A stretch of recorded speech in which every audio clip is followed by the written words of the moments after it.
We can save this part. Okay, so the question is, how do bees deal with ants in the natural world? And the like really it has to do with all of the propolis that they're making. And when they're in the tree, it's fairly like enclosed. And anything that is any kind of like crack or whatever, they're going to fill in with propolis.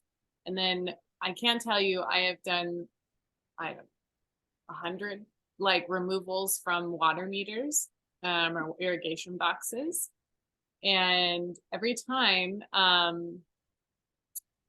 there was like a few times where there wasn't a bottom portion, like a plastic portion to the box, and it was just like bare soil.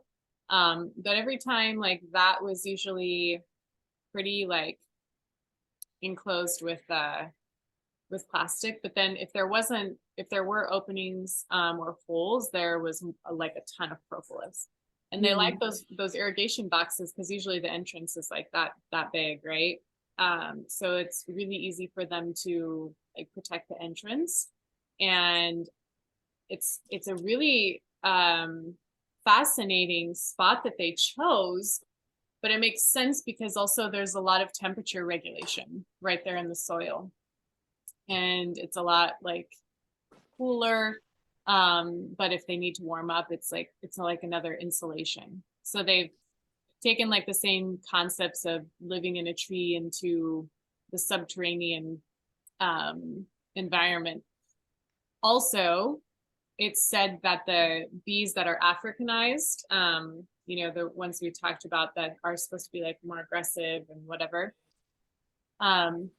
they also tend to nest in the ground, like these true strains of Africa. Some of them are in the ground and some of them are, of course, in the trees.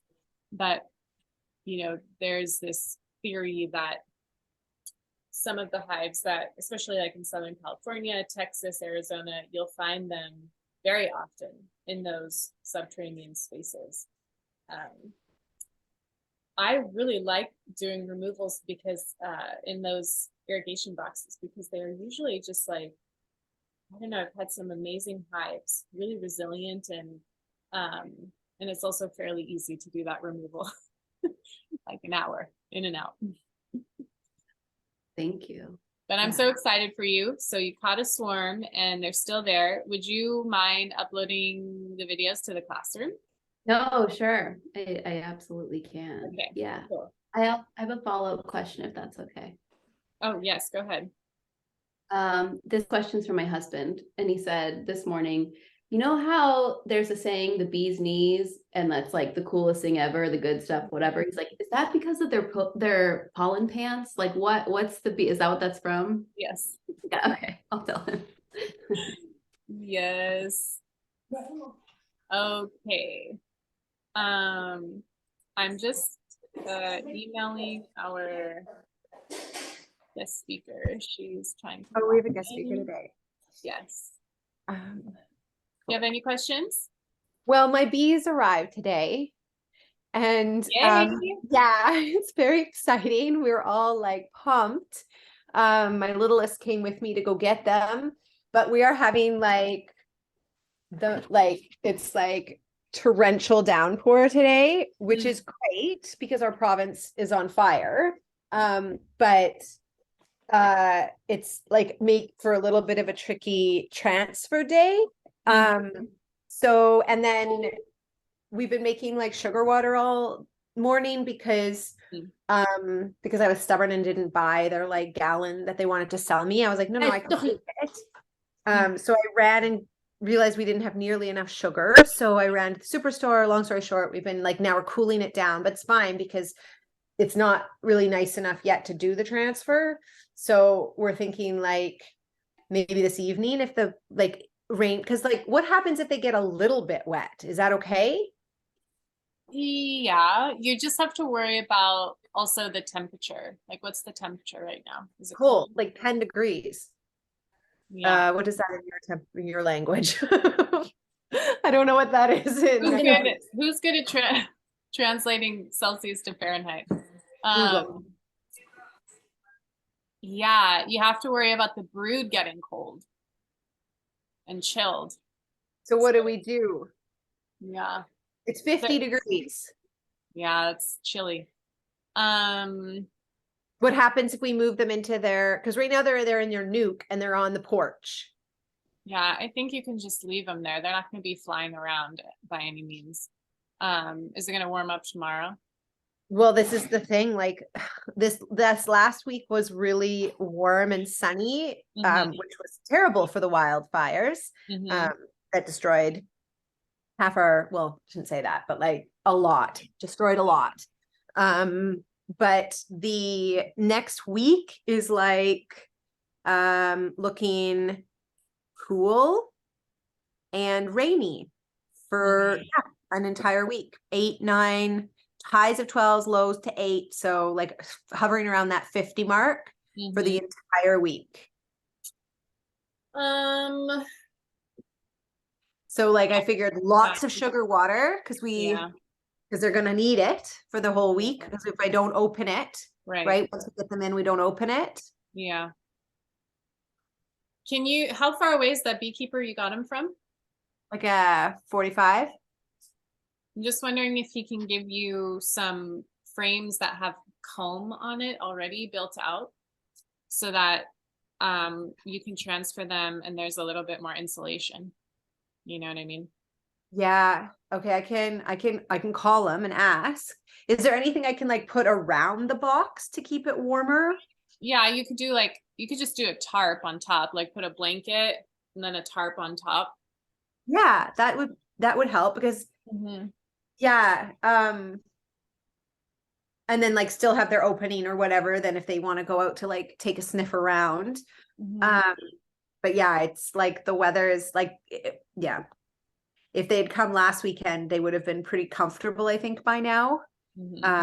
But this isn't the case. So they're here now and it's so and are they more like in their nuke? Are they okay in there for the next couple of hours? Yes. Yeah, they're fine. They prefer to be like snug and cozy as opposed to like in a space that's bigger and empty. Okay, so when we transfer them over. I'll put a blanket over it and a tarp, and then with their food in there, and then leave them. He said a week, and then he said, or 4 days. What do you recommend? What's better? To leave them in the nuke box? Is that what he said? Oh, no, like once I transfer them into the hive, like to check on them in a week. Oh, and yeah. said, oh no, 4 days. And so I was like, well, which one is it? And like, because if they're going to be only drinking the sugar water, could they go out of it in 4 days, or should that last a long time? Or you may have to like replenish the sugar water, and I wouldn't really open it until the rain is done.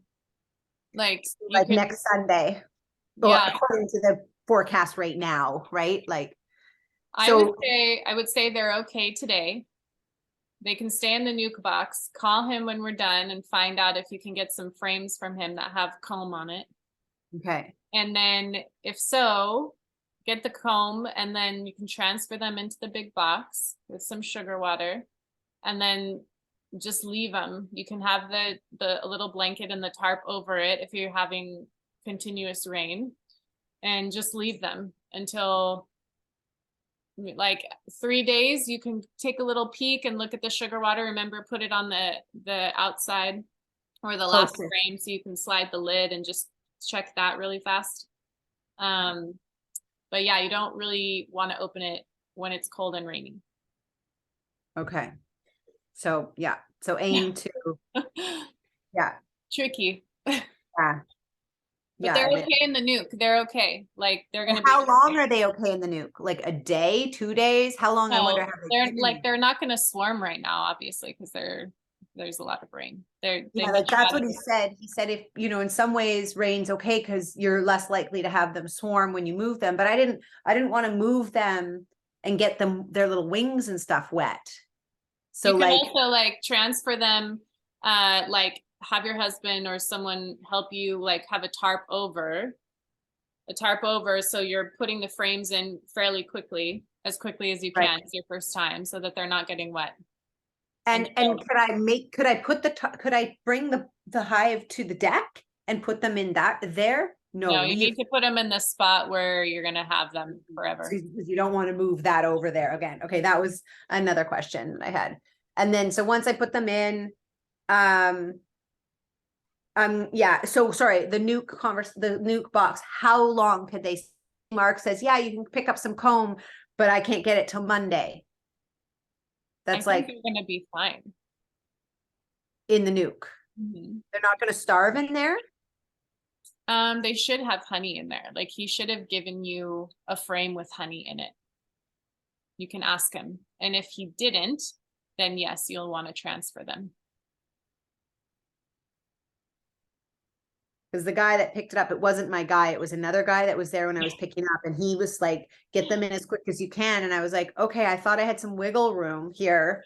Yeah, just ask how much, like if there was any honey in there. They should always give honey and pollen in a nuke. But if he didn't, then yeah, you're just gonna have to transfer them. Okay. Thank you. Yeah. Okay, here we go. We have a guest speaker today, my dear, lovely friend. Hi, Cassandra, how are you today? Hi. I just realized it has my son's Wyatt. name on this. Yeah, let me change the name real quick. Okay, there we go. Now I'm official. Hello, yay. Hi, everybody. How are you today? I'm great. I got out of the shower, so I'm a little wet still, but that's okay. Doing farm stuff this morning. Excellent. I'm super excited to be in this presenting with you guys. I think I took this class with Anna Maria in the spring of 21. Yeah. And it was absolutely inspiring and awesome. I've been keeping bees for years, but I'm sort of a self-taught beekeeper, so I'll snag a class here and there, and because of all of the variety of beekeepers that I've learned from and the different experiences that I've had has allowed me to do the weird, wacky things that I do with bees, which I'm going to show you about today. Can we have our students introduce themselves briefly? Just say your names and where you're coming from, and if you're a new or experienced beekeeper. Perfect.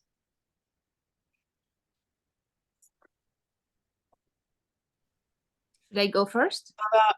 Yes, Safra. Hi. So I'm Safa from, well, originally from Morocco, but I live in Topanga, California. Oh yeah.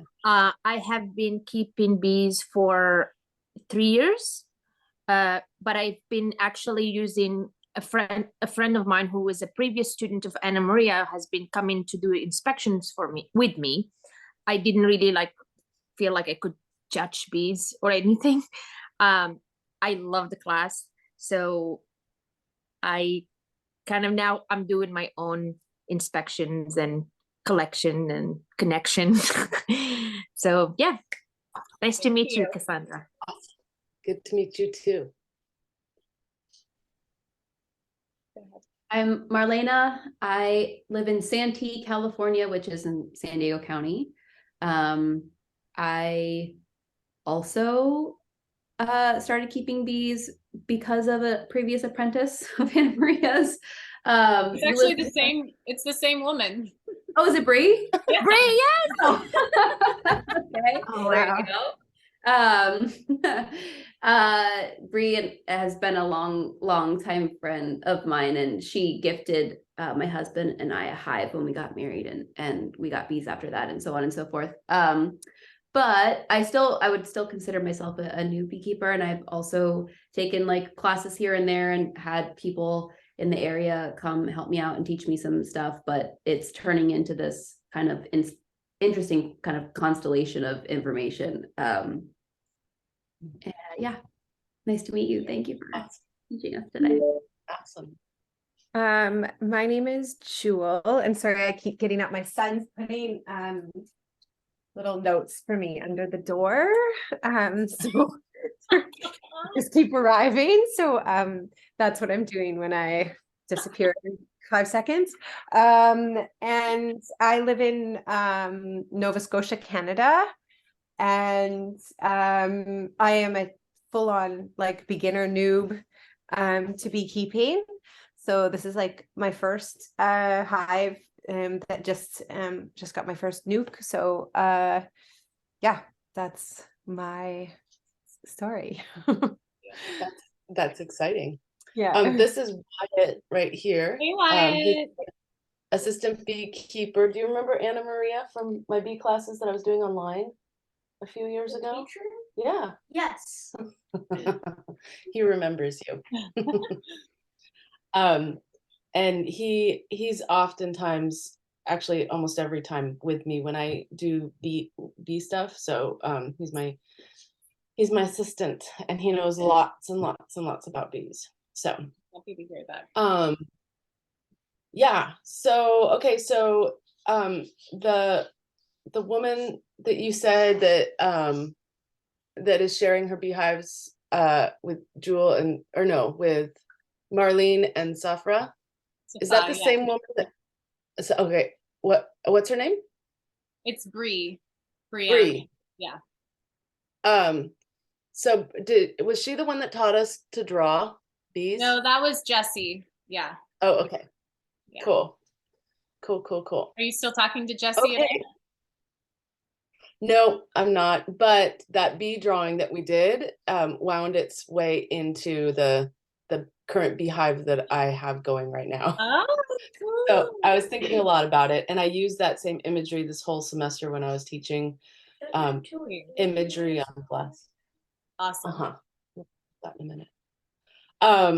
So I grew up in Southern California in Pasadena, and now I'm up here in Monterey. And I also teach my day job as teaching glass blowing at San Jose State University, and teaching all sorts of different glass processes. So you'll see those glass processes in some of the slides that I'm going to slides. Whoa, slides. If someone get the lights on, yeah, let me get my carousel out and turn the lights off. So anyway, it's really fun. I was kind of burnt out on teaching. I've been teaching at San Jose State for 16 years, and a few years ago I got really burnt out, and I wanted to just change my life and do something completely different.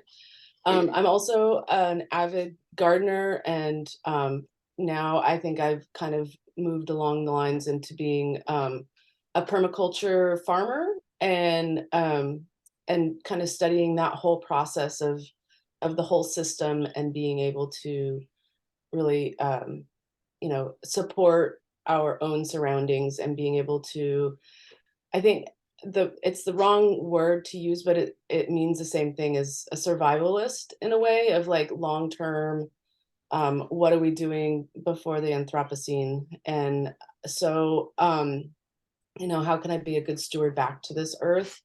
So that sort of took me down this whole thing a few years ago. I already kept bees, and I already had a few chickens, and I already had a little vegetable garden, and I'm kind of addicted to buying plants at the store. So I'm always coming home with new flowering plants. And it just sort of was like, it started to make sense of, okay, I don't have to be an artist showing in the galleries, because that's a big thing. When you're an artist, you have to be the artist, and you have to have gallery representation, and you have to be selling your work, and you have to be promoting your work, and all of that shit I didn't want to do anymore. I was over that. It was taking away from the joy of making art, which is why I wanted to do that anyway, or in the beginning.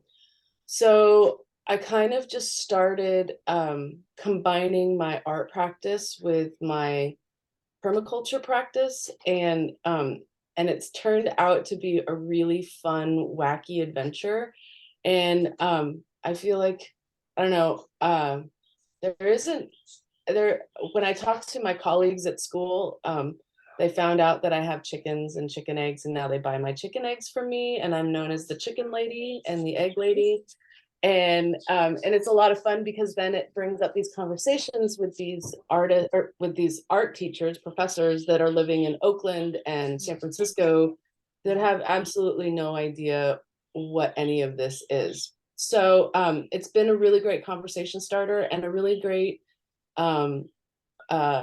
educational tool that now I find myself starting class out every day to my glass blowing students and art students, giving them tips and tricks on if they see a swarm, or how to raise a chicken, or why certain eggs are different colors. And so they've kind of, it's this practice that has really kind of expanded into a community, which I love. I'm gonna start, let's see, I'm gonna share my screen here.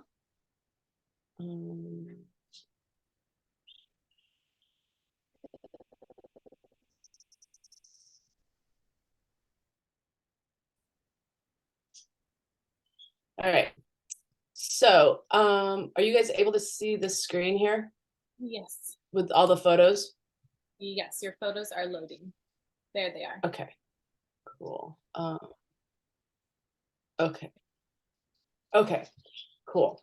We'll have to see how this goes. There's a lot of, I do a lot of video documentation of my practices. So, we're gonna see how, there we go. Okay. So I kind of came up, my little farm is called the Archive Farm and Studios, and an apiary, as he says. We dropped the apiary. Nice. And so we try and make and grow as much as we can, and every year we're learning something new and different to make and do. And I have a girlfriend that does soap with me, and that's a lot of fun.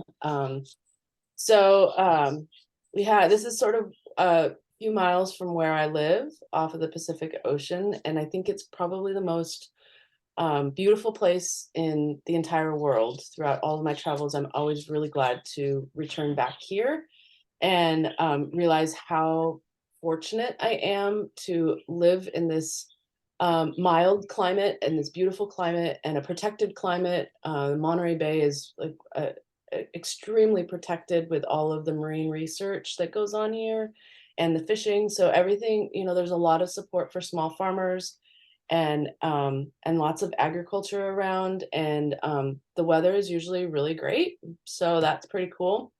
This is my husband, Tim, and he plays bass and music, and it sort of has come into what this new hive is as far as recording the sounds of bees. But I'm going to talk about that later. Anyway, he's kind of starting to nerd out on me, and he's getting me all this sound recording equipment and wireless mics that I'm going to drop into the hive. And I think it's going to be really cool. This is Wyatt. He also blows glass at State with me, and he likes making cool things. And we just made his teacher a golden apple for the end of the semester or school year. So Wyatt's a pretty cool kid. I couldn't have asked for a better one. He just turned 10. We also have quite the surf culture in our family, which is cool. So we're out there every week, which is really wonderful. And I think that I'm a true believer that water does something with us, that it definitely kind of recalibrates our brains and recalibrates our soul. And so I realize the weeks that I don't get to go to the water, I'm kind of off kilter, which is I didn't believe it for a long time, but now I'm a firm believer in it. This is Mitzi. She's my sidekick. She is she's an amazing border collie dog. Anyway, I'm throwing in that token child pick and animal pick that all artists do. She is also a total goofball. I don't know if any of you guys are familiar with border collies, but they all do this. Yeah. I have no idea why. But her job is to take care of the chickens and make us laugh. So that's Mitzi. Right now we have about 26 chickens, and I love collecting different kinds of chickens. So I have a very colorful flock, as well as lots of colorful eggs that are great conversation starters with, say, the painting instructor about how is it that these brown eggs go almost purple, but purple is not necessarily in the brown. Why is it that they almost look purple? And we start dissecting the color palette and what makes up blue and green and why it can go different ways. Anyway, again, conversation starters, knowing a little bit about a lot of things, I think is a really good approach to life because it makes it really interesting. Yeah. This is our current rooster, Silky Rooster, Mr. Squeakers. So, okay, so I've been keeping bees off and on for A while. 14 years or so, and 1 year, Tim, my husband, always likes to build me something really unique for my birthday. 1 year I got a little greenhouse, another year I got a chicken coop. But then there's also things like 1 year he built me an observation hive out of an old piano. So this was the observation hive, and this hive lives in our bedroom. I'm going to be showing you guys more pictures of this. But this was the very beginning of it, when before it's virgin voyage.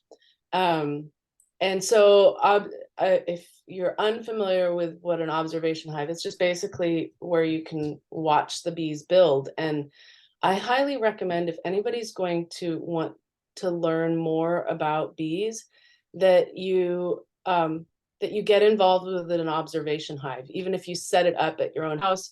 Now they're selling pre-made observation hives that you can get at our feed store. They sell them, but it's such an amazing learning tool. You learn so much faster by watching. As with most things, you learn a lot by watching. So this has been a really fun project to do. Like I said, I get a little wacky with my things, but I think because of the experience over the years, I'm able to then do these very different things that people, like normal beekeepers, are like, what the heck are you doing?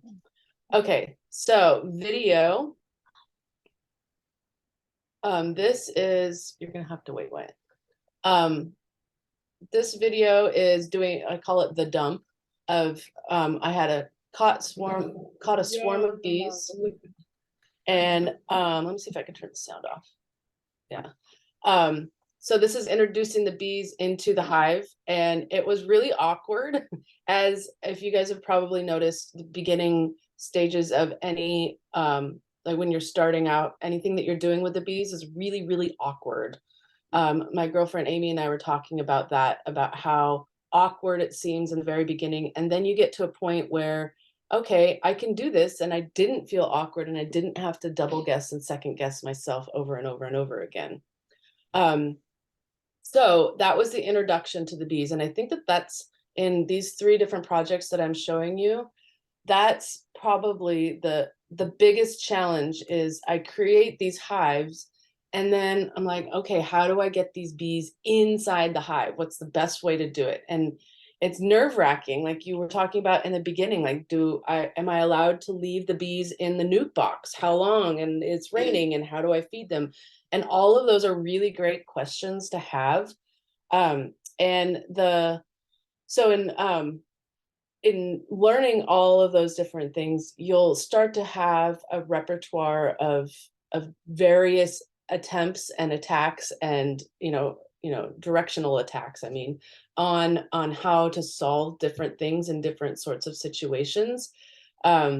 So I think doing all of the conventional beekeeping and the learning from as many different beekeepers as I can has allowed me to do all this.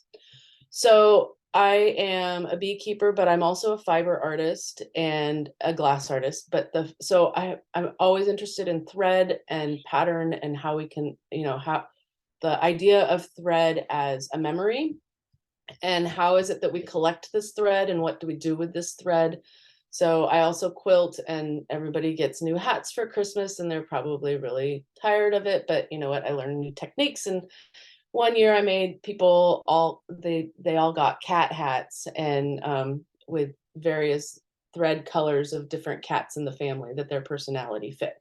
So anyway, what I did with these bees is I put these spools of thread into the hive, and I was really curious to see what bees like and what bees don't like. And they're really good, efficient housekeepers. And they thought the thread was foreign. And so it almost looked like they were felting or taking this thread apart and deconstructing it. And then I would see them, and I'll show you the tube that they go out, but they went down the tube and out the tube, and then they would fly away with the thread. And I would find these little various pieces of thread out in the garden that they were removing from the hive. So certain materials the bees really respond to well, and other materials they're just like, this is not us, and we don't like this feel or smell or whatever it may be. So they like wood and glass. They're cool with wood and glass and their own beeswax so far. The chicken eggs, the shells, they kind of questioned, and a couple of other things. So this was also, I cast a pair of my hands out of glass, and you'll see more glamour shots of them in a minute. But I wanted to see what the bees would do and how they would build on the hands themselves. And so if anybody's unfamiliar with the making process of casting, I took an alginate mold, and alginate is what the dentists use to make molds of your teeth. So it's not harmful. So I took a cast of my hands in alginate, and then I invested hot wax into these hands. And it's kind of funny, I realized that all of my processes involve wax, whether it is glass or fiber or bees or whatever it may be. Encaustic painting, it's all wax based, and I didn't realize how much of almost a wax artist I was versus anything else. So invested wax into that void of my hands, and then made an investment mold of plaster around that, and put it in the kiln and filled it with glass, and the glass then melted into that void in the investment where the wax was. So anyway, lots of wacky things. Putting eggshells into this observation hive. This is after they vacated. They didn't live or stay very long in this hive because it wasn't the right space. And we were talking about bee space in the beginning of like, what sort of size do they like? And this original hive, the piano observation hive, it was just about the size of what a nuke was. And so I couldn't figure it out, but they kept swarming, like probably every 2 to 3 weeks, about the cycle of new babies coming and the queen being hatched every 16 days. Is that it was a small enough hive that they just kept dividing and dividing more and dividing more. And it was interesting once I started realizing about the cycle of queen hatches in 16 days, drone is 18 days, and babies are 21 days, of how that correlates with their swarm time and the size of their container or the object that they're in. So since then, I've been making larger hives, and we'll go on from there. Didn't you have like 7 hives at a time because of that? Yeah, this is in 2020. I had they kept swarming and swarming and swarming. I didn't have 20. I had about 8 different hives, and they didn't make it all through that winter. But here's something else that I shoved into that hive. It was an old lace doily that was my grandmother's, and they're again deconstructing it and tattering it and pulling it apart from the embroidery hoop. And I just think that it was really fascinating to watch. Now, mind you, and you'll probably in some of these reflections, you'll see our bed in the background. This is in our bedroom, and the bees exit out a hole in the wall, and our room smells different. Our room smells like kind of like the essence of the yard outside. And the sound and the hum of the bees is ever present, except for in the dead of night. And you can hear them wake up in the morning, and I can roll over and watch them exit their little tube from my bed. And I just recently learned that the hum of bees is in the pitch of C, the note of C, and it's also similar to the research they've done with cat purrs, that the purr is somewhat of a healing frequency or vibration, and so bees have that same frequency. And I'm really curious, Anna Maria, if you know anything about this, because this is the direction I'm going. We can talk later about it. But it's they've said that this hum is a fantastic healing process, and that's why beekeepers are some of the oldest living people out there if you don't become allergic. So I thought that was really interesting. So again, in our bedroom. Yes, I just wanted to add really fast that I gave a presentation to Marlena's class.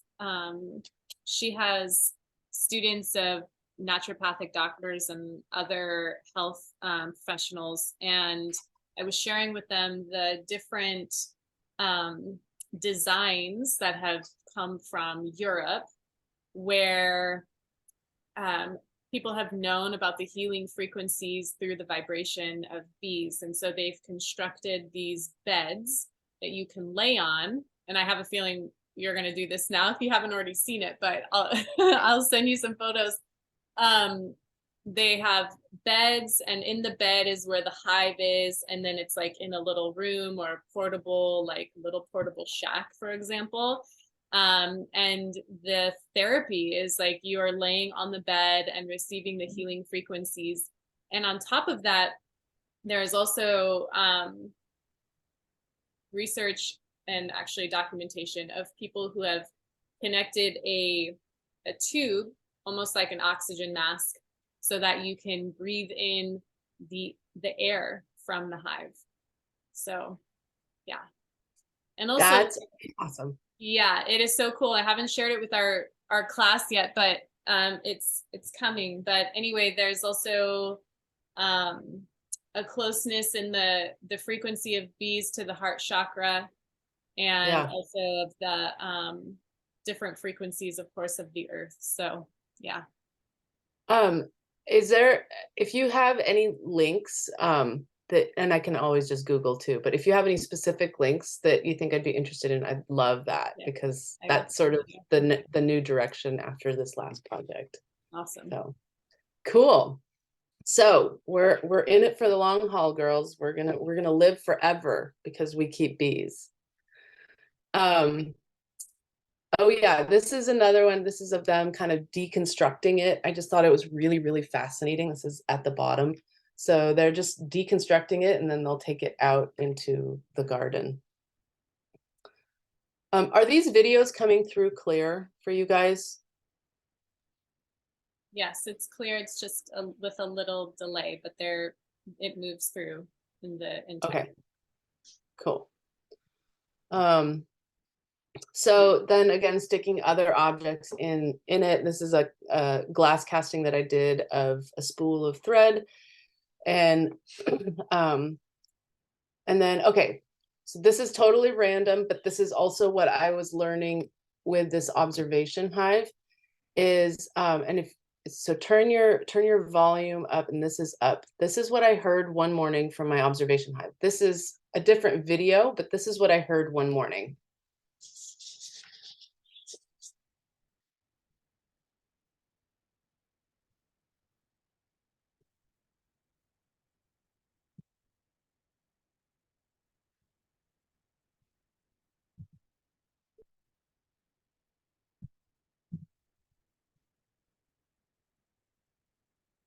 So were you guys able to hear that? Was it like heartbeat thumps? Kind of, yeah. I'm going to play it again, but turn your volume up again, because this to me was the ultimate magic of being a beekeeper. And I thought it was so rare to hear, but I think other beekeepers that raise queens do. This is the sound of a queen pipping, or a battle cry of the queen, and I'll explain it in a minute.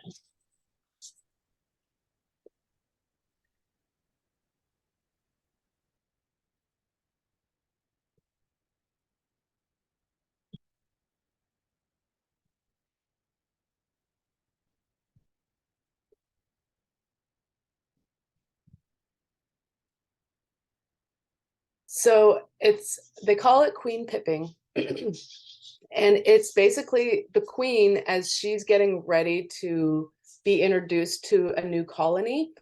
And she does this pipping to tell the other queens, hey, I'm coming into this hive and I'm going to be the strongest queen, and you bitches better get out of here. And so it's like this battle cry. And then what I heard from my observation hive one morning, where I noticed that these queen cells were being built out and that they were capped. And I didn't realize all the ins and outs of what was happening, but there was multiple queen cells, and there was multiple queens pipping from inside their cell.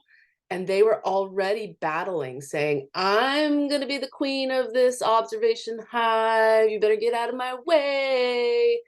So it was really, I had no idea what it was, and I didn't even know what to Google. So it took a while for someone to tell me what it was. But the sounds within the hive, it's interesting. We don't know very much about bees as humans. It's like 3% of what we know, or 3% of what the bees offer is what us humans know. And so they're this beautiful mystery. So anyway, I fell in love with that. So this is when I was hearing that noise. And this is when I pulled the cover off. This is what I saw on the inside of my hive. It's like this major exodus that was happening. And I was like, what is going on with all of my girls? And they're just like they were swarming. And I was able to watch the physical swarm happening from inside the hive, as well as then outside of the hive. And if any of you guys have ever experienced a swarm, it's another extremely magic experience, because they're very docile at the time. They don't have anything to protect. And so you can stand in the middle of them and they could care less. So it was a really, really neat experience. And so I was videoing it, and as I was videoing it, let's see, I didn't realize that I caught this on camera. This is them all going down their little tube, like, get me out of here. I want a new place. And so I went back and I was looking at my videos, and I was slowing my videos down.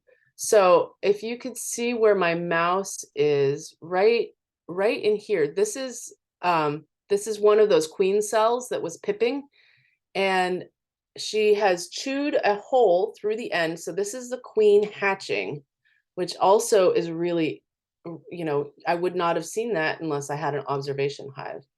So right below that yellow spot, you'll see the queen come out. Her head is popping out. The bees are going, let's go, let's go, let's go, let's go. There her body goes and emerges.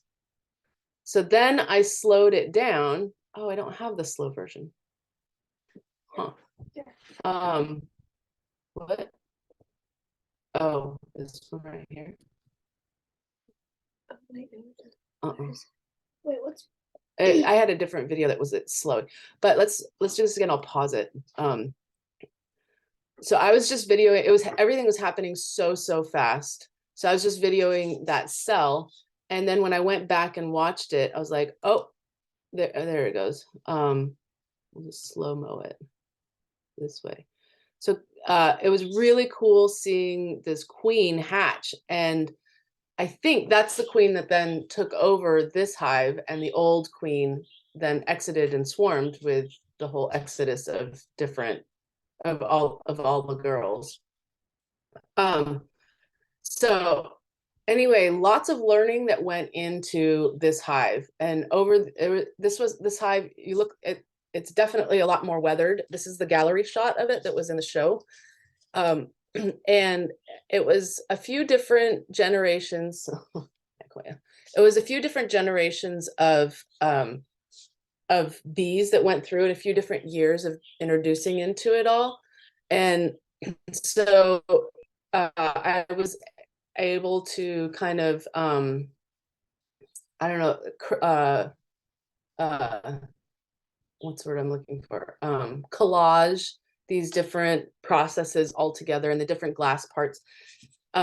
So these are the hands that you guys saw, and then some other pieces of glass that I did for thesis and copper and studies of thread and studies of fabric and studies of all sorts of different things, but it was able to come through into one project. So this is sort of like, this is the essence of me. This is the curiosity cabinet of Cassandra's brain and what I'm able to do, what I do.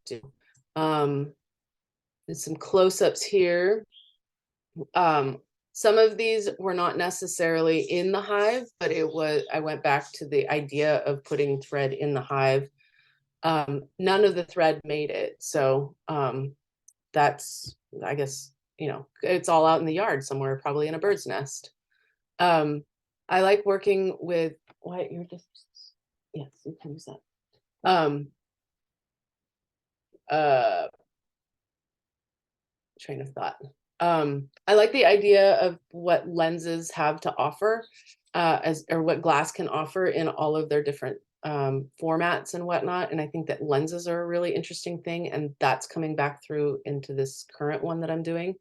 But this, I blew glass into some chicken wire, and that's what made that bee pattern.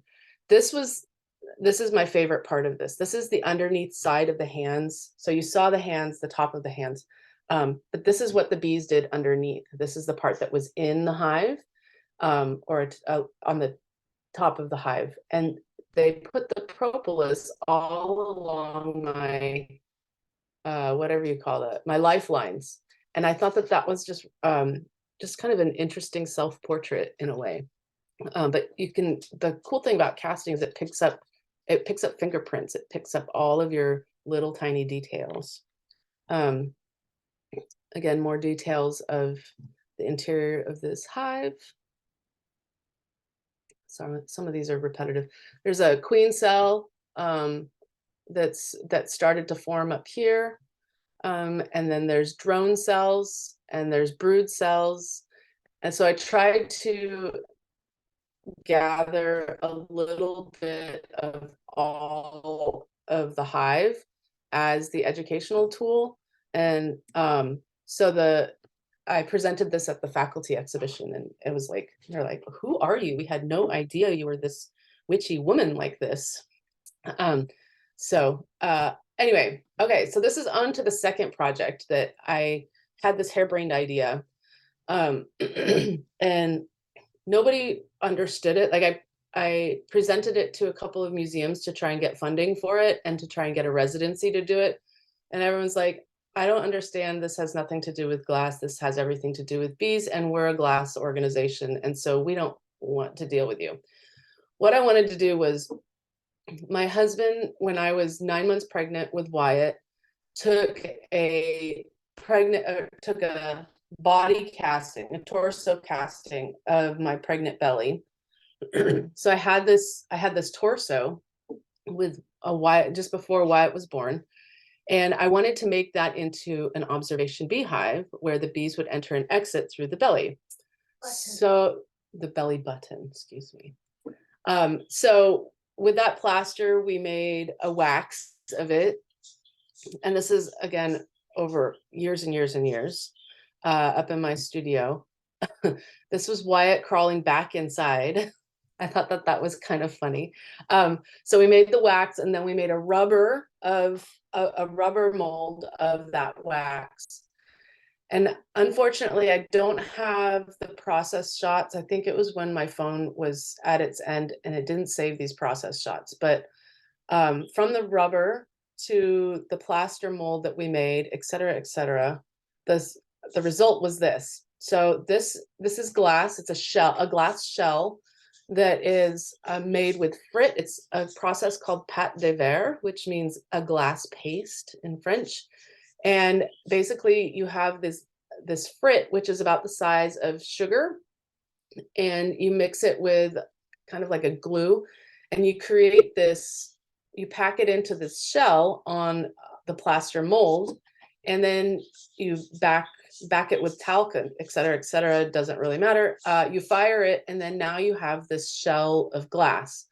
So I had this shell of glass that then, this is the observation hive aspect of it. This is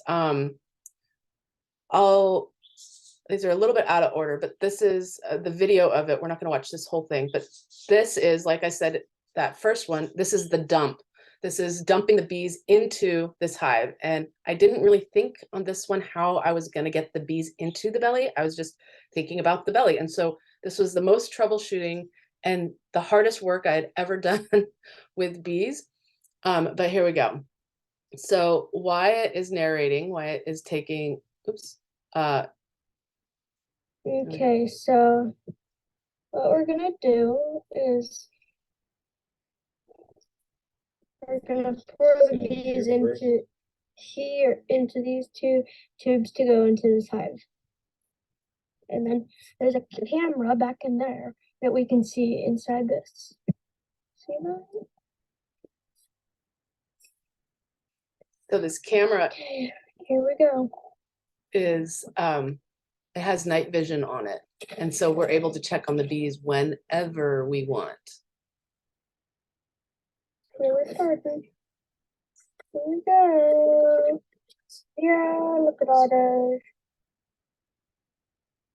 Vision's up on this side.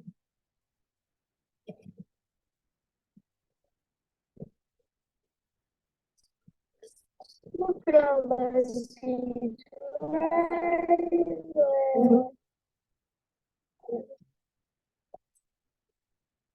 And we're hoping the queen is in there.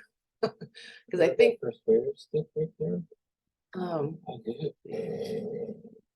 we're just trying to encourage them to go down. Now I know how to do this better than last time. Is you just Okay, so right. we closed off this, so now the bees that are in there, which you can kind of see, now can't get out. And then we're gonna pour bees into this tube, which is conveniently plugged right now.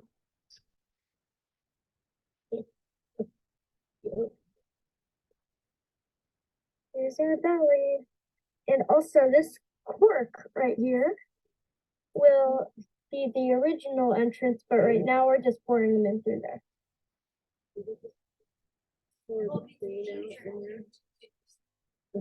I wouldn't know. Anyway, they didn't, I think that we tried getting them into this hive 3 different times. And it was utilizing every single resource and bee teacher that I had. I think I reached out to you, Anna Marie, a couple times. I reached out to Aiden, I reached out to Carla and Amy, all these different people, and troubleshooting, like, okay, what would you do? Okay, what would you do? I highly recommend all of you guys to put into your bee bag or your arsenal of tools is a little bit of lemongrass oil, like essential oil, because that is the same, it mimics the same scent as the queen pheromone. So it's a way that you can attract swarms, but it's also a way that you can keep the bees in the, like, have them go into the box because it smells like the queen. The other thing that I would highly recommend, if you are dumping bees, like if you catch a swarm and you're dumping bees into it, or if you get a package of bees, if you spray them down with sugar water, it sort of weights them down, and then they're not just like flying all over the place in your face and just like becoming hectic. So anyway, those are 2 little tactics that maybe Anna Maria has talked to you about it before, but anyway, this was the other also trying to get them to go into this box. It's That like was the successful box. time, wasn't it? No, this was unsuccessful. They swarmed again on top of us. So I had to I recaught them 3 different times in our yard. It was ridiculous. Okay, but now all in their home. This is the video that I took.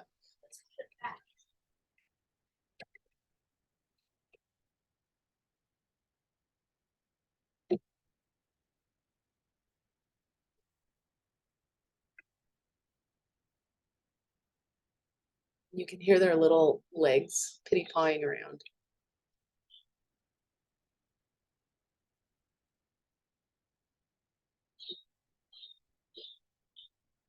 So this is the back side of it, which is all glass.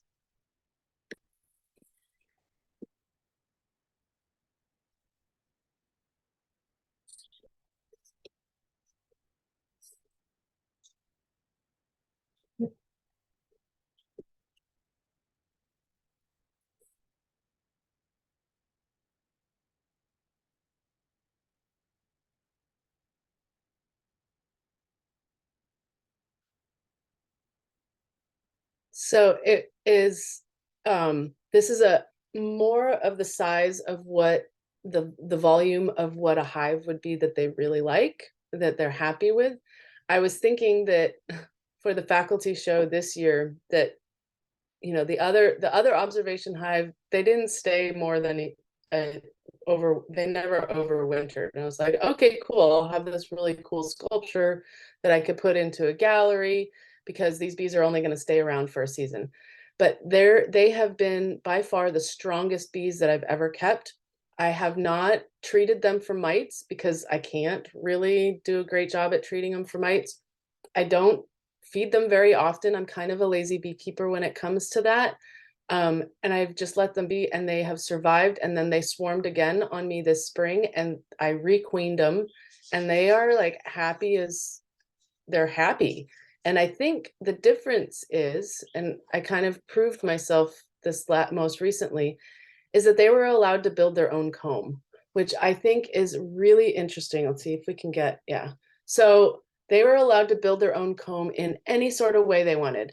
They're artists. They're like little, wonderful, hardworking female workers and artists. And they make, when they're allowed to build their own comb, these actually built pretty straight. But in my next one that I'm going to show, they're undulating all over the place and around objects. And it's really cool to see. And even if you put, like, if you are making frames and you create a frame with foundation, and I use the wax foundations that are small cells versus the agricultural practice larger cell ones. So I use the small cells. And even if when I put a strip of them on a frame, they much prefer to build off the strip and leave the strip alone. They much prefer to build their own home, which I totally get, So I think that part of that also creates for healthier bees. And I think what I've seen with all of this, the practice of all of this is that we really, and I know this already, but we really need to change our agricultural practices of beekeeping. Last weekend I spent the weekend with a friend of mine who is he's a traditional almond, or a traditional farmer, and he comes from a long line of almond growers, and he keeps the bees. But it was crazy checking the hives with him because it's all about efficiency. It's all about boom, boom, boom, boom, boom, boom, boom. None of this take out, look for the queen, and make sure that you try and not crush the babies when you put it on. And it's like, oh, well, the flood is fielded around the hives, they'll figure it out. And it had nothing to do with that. It had nothing to do with keeping the bees to overwinter. It had nothing to do with making sure that they were strong. It's all about the efficiency of the harvest. And I realized, and we had this conversation about it, and he's like, well, the way that you keep bees, not the art way, but the other way, the holistic way in a way, he's like, that's completely impossible for beekeepers to do for agricultural purposes because there's just too much food that they're creating for the world. So the solution is that we just needed to cut the population in half. Oops, I didn't say that out loud. But the reality is that there's two very different practices of keeping bees, and so I'm learning a lot about, you know, what is good and what works, because we would like to breed bees and have bees out in the world that can fend for themselves amidst all of the crap that the humans put into the world. So we need to produce stronger, more healthy bees in that sense, because we're not going to change the way of the farmer. We're probably going to change the way of the bee before the farmer. So this was taken on the 25th of February of this year. So this is a year into it. This is a night shot from that inside camera, the spy cam, as we call it. And it's so healthy and prolific, and so many capped cells of honey and brood and everything. So this is a video that I took just a couple weeks ago, and you can tell that the belly hive, it has so much more bee life to it. It's like my belly has so many more freckles and so much more wax and whatever else, pollen spots. So it definitely looks like it has some history to it now. So that's the belly hive. And I just saw that there's some chats up here. Sorry, I don't have my chats on. Thank you.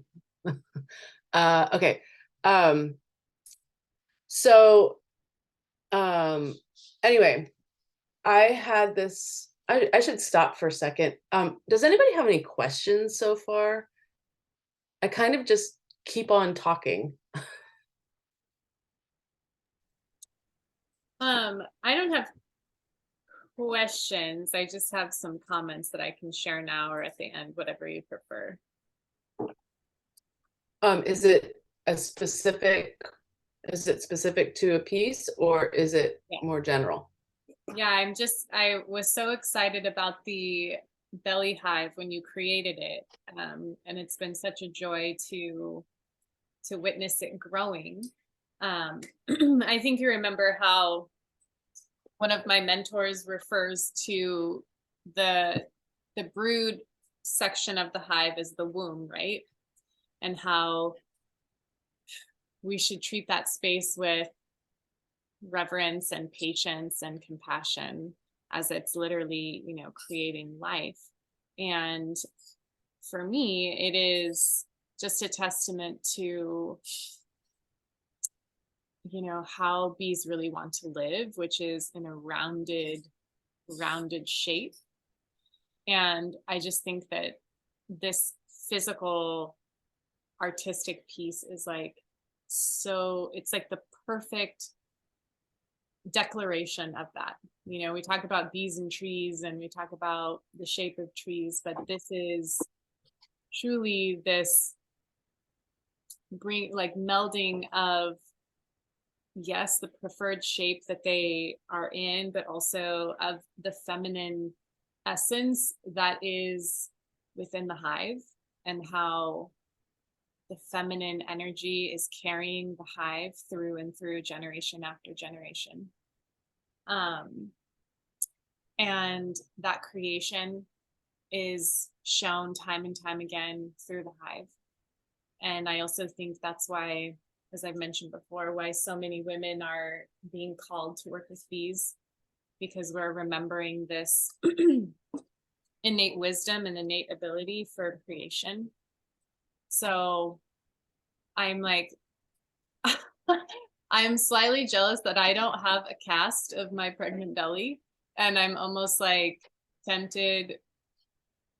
No, I'm just saying, like, I have another reason why I should have another child so that I can do this. But you should just borrow a girlfriend's pregnant belly. I do have one. I do actually have a girlfriend. You're right. I'm gonna have to convince her. But anyway, yeah, it's just truly truly beautiful and really should be very mainstream. This is like such a magnificent piece. So thank you for sharing it. You're welcome. Yeah, I would I would do more of them because I agree. It's like the size is perfect for bees and the shape is perfect for bees, and the nucleus, the where all the babies are. Yeah, that's right where the womb is in our belly. So I'm glad that you brought that up. Thank you. Okay, honestly, I don't know how much time you guys You are have all giving the me. time in the world. Okay.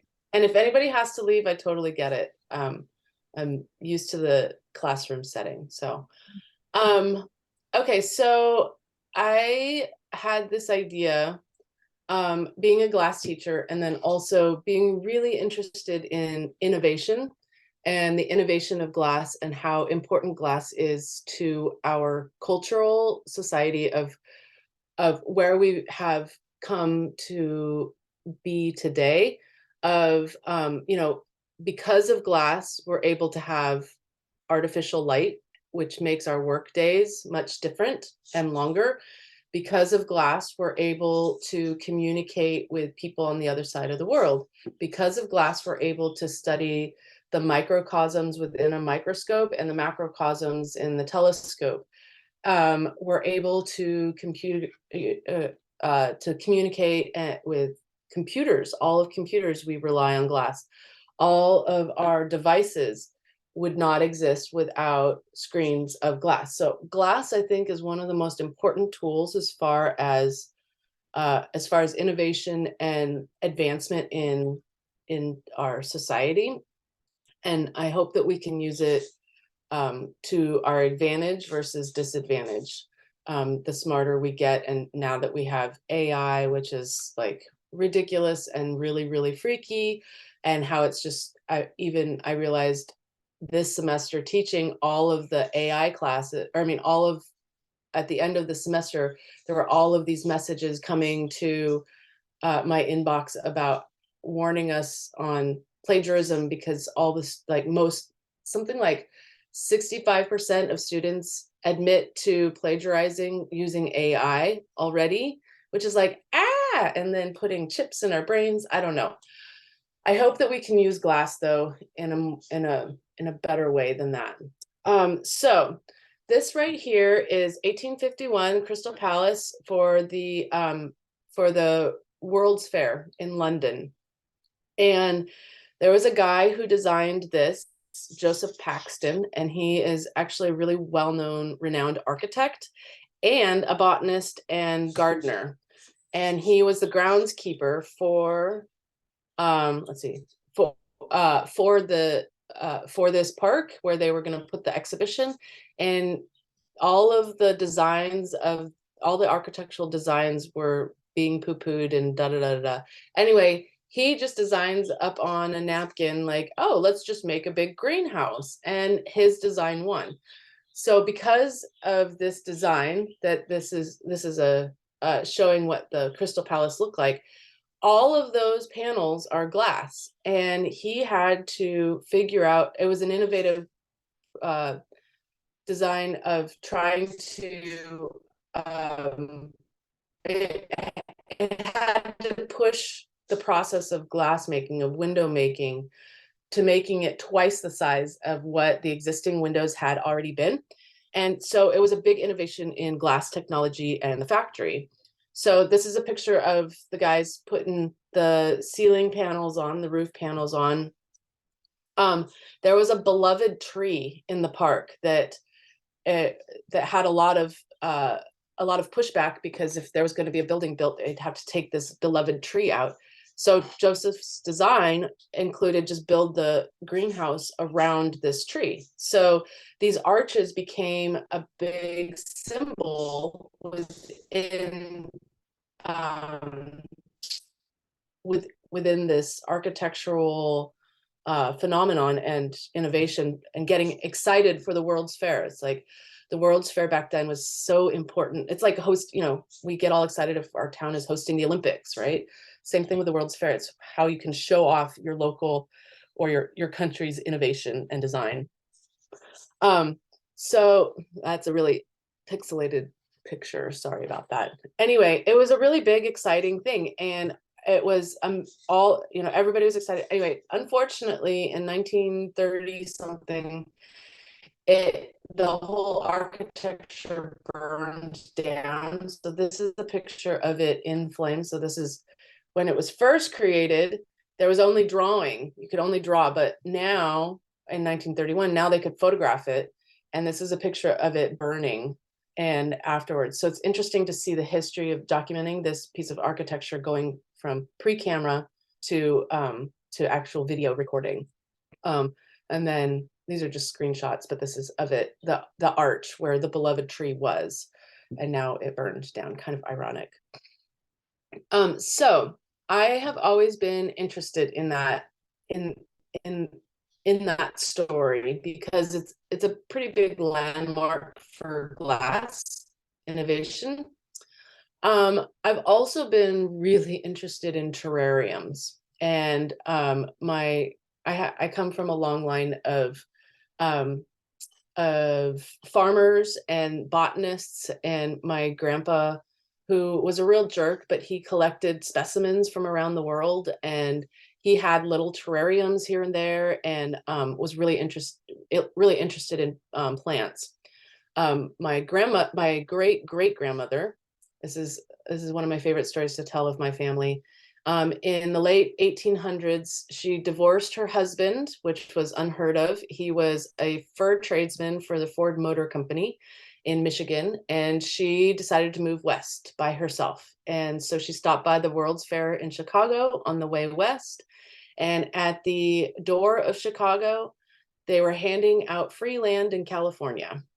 So she got her 5 acres of free land and decided to head west. And she ended up she didn't get all the way to where her land was, which is in the middle of nowhere in 29 Palms, which actually is now getting more populated, and it's a really interesting place. But she didn't make it to the desert. She made it to Monrovia, and she started growing oranges, and she became the first female orange grower for Sunkist.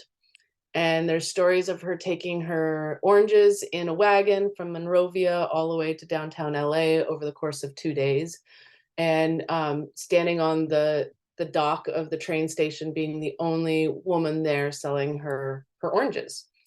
So I come from this background of kind of tropical oddities of different, you know, and at the time citrus also was becoming extremely popular, and it was sort of this symbol of status in Europe, like up in England, because they couldn't get citrus. So backtracking before my great-great-grandmother, in the early 1800s, I forget his first name, but his last name is Ward, and he came up with the design of the Wardian case.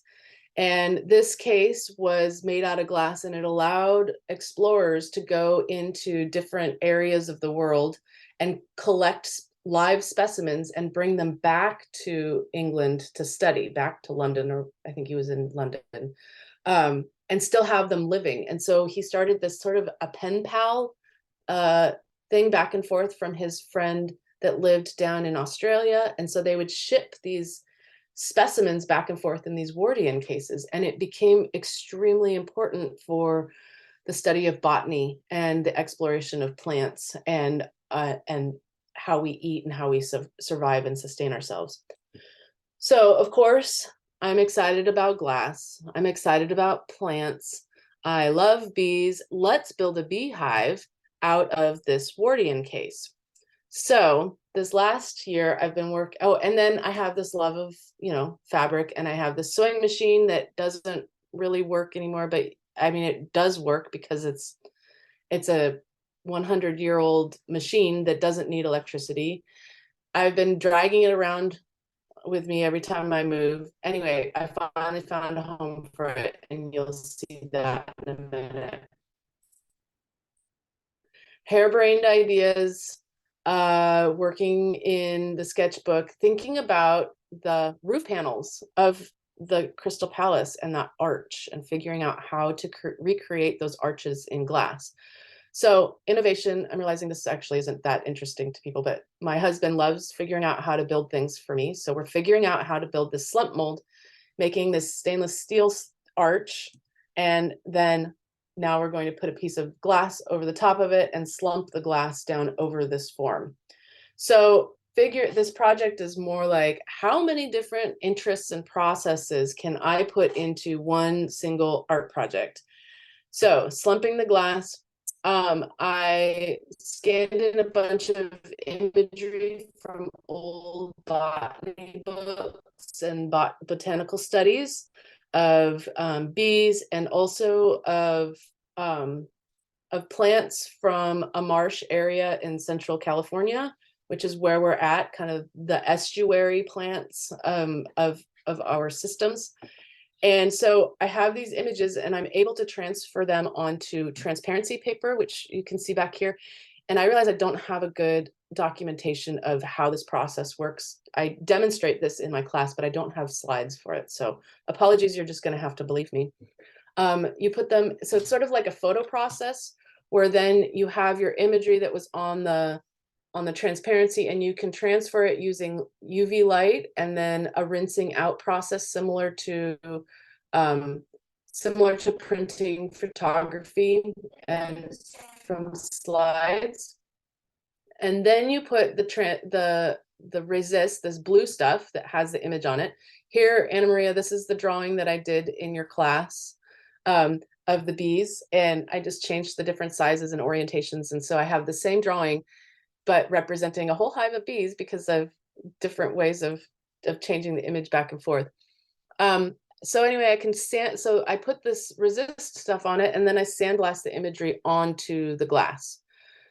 So that was one of the processes. Tim built me the frame, so you can see this is the reminiscent of the Wardian case that I've showed you guys, that is also, oh, I didn't say this. That Wardian case design is a direct maquette of the Crystal Palace. I forgot that link right there. So the Crystal Palace had these, it was in this kind of cross shape, and then it had the domes and the arches, which you'll see in a minute. One of my other faculty members, Chelsea, helped me. She teaches digital media. Oh, okay, sorry, that was really loud. She teaches in digital media, so she helped me design this program in CAD that then transferred to the CNC plasma cutter that then cut out this honeycomb shape for me, that then I used as a press mold and a cast mold and a blown mold for the different panels of the beehive. And so it was really interesting utilizing digital technology with this glass process here. So then I took that cut panel of steel, and again, it's really loud. So this is blowing glass into that mold to get that honeycomb texture on it. And it's interesting to watch this bubble blow because it sort of is like breathing. And in glass blowing, all vessels are created with your breath. And it is interesting to see how my breath is being mimicked or is directly transferred or captured within this glass vessel. So then it has that texture on the bottom of the honeycomb. Then I can use that in the panels of glass. So check off another technique that I can use on this in this piece. This is a process of ladling hot glass onto an old sheet glass roller. And this is how they used to make, one of the ways that they used to make glass panels. And it was all rolled out into sheet glass. And really loud. I kind of I sped this up here. But again, Chelsea was helping me do this. You dump it out and then you roll it. And this is 2100 degrees of molten glass. And after it starts to cool down, or when it starts to cool down, you lose it stiffens up and it hardens up. But it is always considered a liquid. Glass is always considered a liquid. It's never considered a solid. So technically speaking, it is always moving. Even though we won't see it move for a million years, it's still always moving. Let's see, that was the end of it. So this is now putting all of those different processes into one piece. So this is in the round. And you can see the sandblasted images of botany on the sides and the slumped glass on the top. There's the pressed glass and the cast glass. And the door. And the door. And the rolled glass and the slumped glass. And the digital media and the photography processes. And more slumped glass. So it was a really fun challenge as a glass instructor in a university to try and put all of the different processes into one. And it might not really be that important for everybody to know, but that was my goal that kept me going. Like, all right, how much stuff can I put into this? So these are the glamour gallery shots of it. This will be the cleanest it'll ever be. And then we dump the bees in. So I got a package of bees coming off of the almond harvest in California here. Okay, go. And this time I sprayed them with sugar water and they were a little bit too sticky. Yeah. They didn't want to come out. So I had to really shake it. But dumping all of those bees out, we can do that again. Go. And this is in the bedroom. It's kind of crazy, you know, suited up in your bee suit in your own bedroom. Yeah. And you can see the sewing machine. So this is where the sewing machine is inside the hive. And because of the sewing machine in there, it has created all of these really beautiful ribbons and fabrics of their comb. So it's been interesting to see where they chose to build their comb. This is we did this on May 1st was the dump. And so it's been just barely a month and the progress to this is amazing. So this is right after the dump. I actually was able to reach into the hive and video them. This is, I think, right after I released the queen, a couple of days later.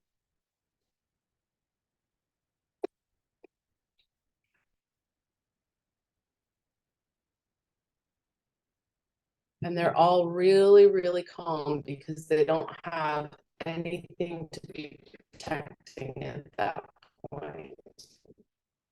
Would you want to say what? When we dumped them in, the bees kind of just engulfed the sewing machine. Do you know why? Because they're bearding on it. Yeah, but who was on the sewing machine? The queen. Yeah. So the queen box that we had, the queen box was set on the machine just because that was the most convenient spot. And that's where they all started to build, was where that queen initially was placed. And so they always say, place your queen kind of in the middle of your hive between the frames, because that's the nuke, that's the nucleus. That's where all the brood and the babies, the womb is. That's where the womb is. So this is a week later. So this is like 3 weeks ago. And I realized this is the hardest piece to document because of all of the reflection. So I think I have to go consult a professional photographer on how to document this, because it's really impossible to really tell what's going on, which actually might be the cool part about this documentation process, is that it's so almost abstract. Like, what is actually going on here? I don't know. Night vision in our little spy cam. This is 2 weeks into it. So they've built that much comb in 2 weeks, and it's truly amazing to see how fast they go. Let's see, May 21st. I'm looking at the date on that. Actually, that's May 20, well, and that's 3 weeks. So that's 3 weeks. This is just before, if we were to count from the day that the queen was released, 3 weeks is 21 days. So this is right around when babies should start hatching. And like within 2 or 3 days, I noticed such a noisier sound of cacophony within that hive, because there was so exponentially so many more babies within that hive and so many more bodies. So that was really neat to see that that correlation as well. And then this, and lenses, going back to lenses, being able to see these bees kind of crawl through and over these lenses. So there's almost more, this is about the imagery of it, the you know, the contrast between imagery and life. Bees building, you can see the queen cage right there, before she was released. I like the sugar cages better than the ones with the corpse. They're much easier. Me too. So these are just stills. I like this one a lot. So this this imagery, it's probably the easiest part to document it. This is, yeah. This is imagery of the reproductive organ of the queen bee. So it's kind of not ironic. Well, no, not ironic. It's just, that's the part that is the most photographable of this project. And so it kind of comes up over and over through the documentation process. And this is what it looks like when I'm not photographing it. It's all wrapped up. So it's all wrapped up in blankets because bees like it dark. They don't like light coming in, and they actually will try and block light out if there is light coming in. So I have it wrapped in my quilt, one of my first quilts that I made. And this next winter, when it gets cold and dark out early, I'm going to sew a quilt cozy, a bee cozy, to put over the top of this hive, and have a bunch of stitched imagery and fabric and bee imagery on it. So that is, oh, this is the last slide. And yes, I still keep conventional beehives as well. I'm not just a wacky beekeeper. So the end. Stop sharing. Stop. How do I stop the video? Stop sharing. Okay.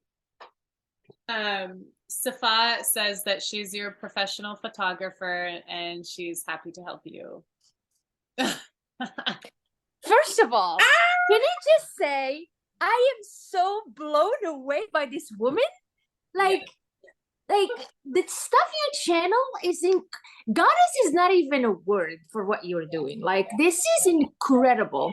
And I'm saying this as an artist who actually does, you know, I show in galleries.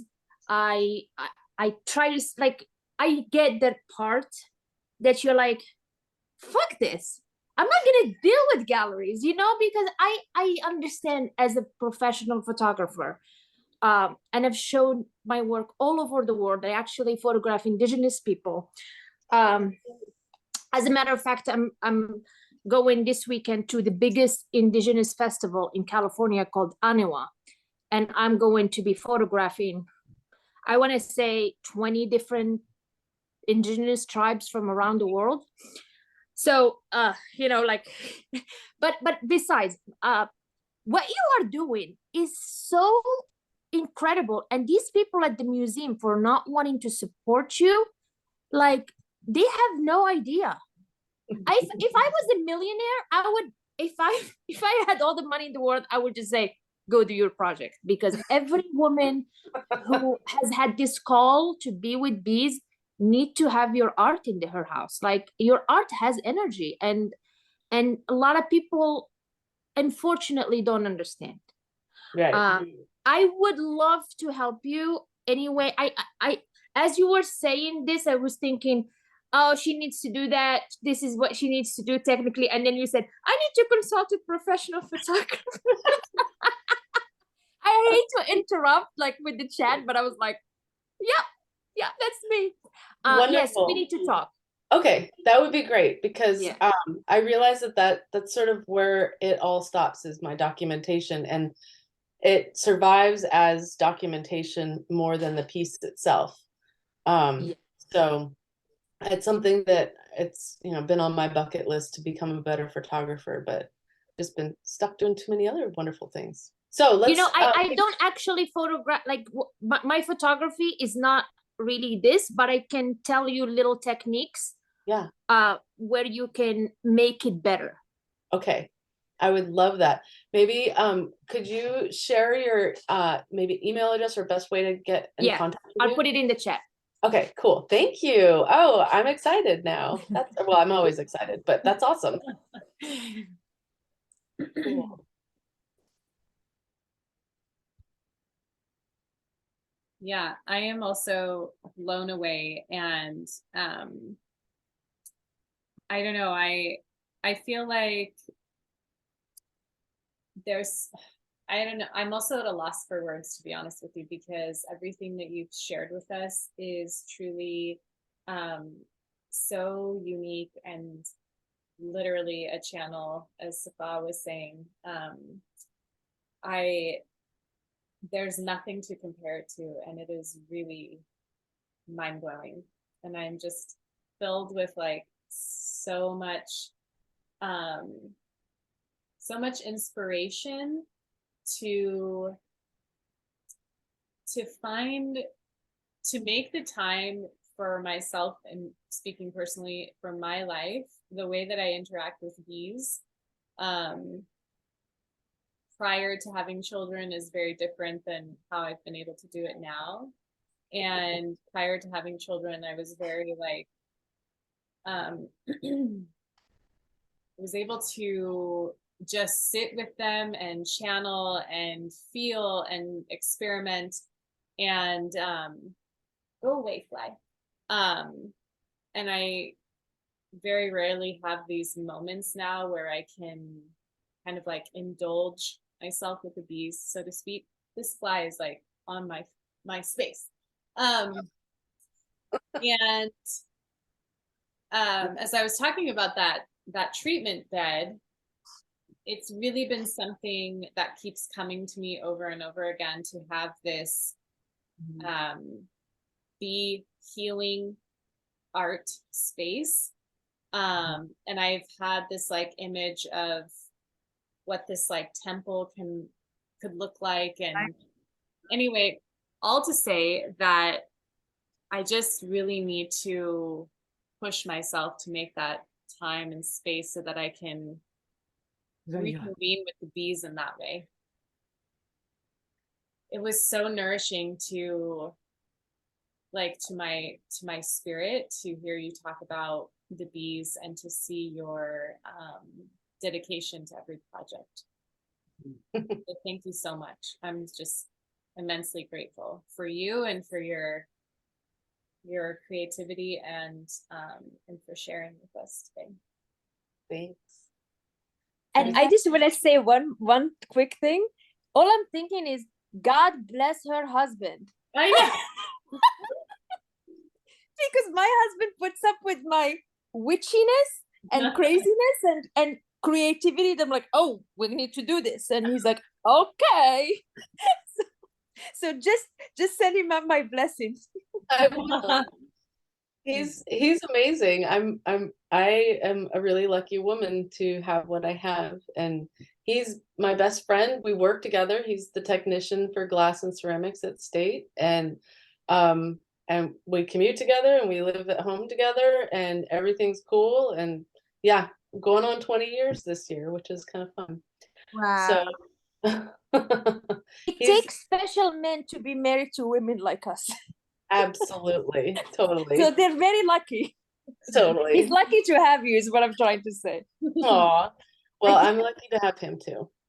I have a couple things to ask and share.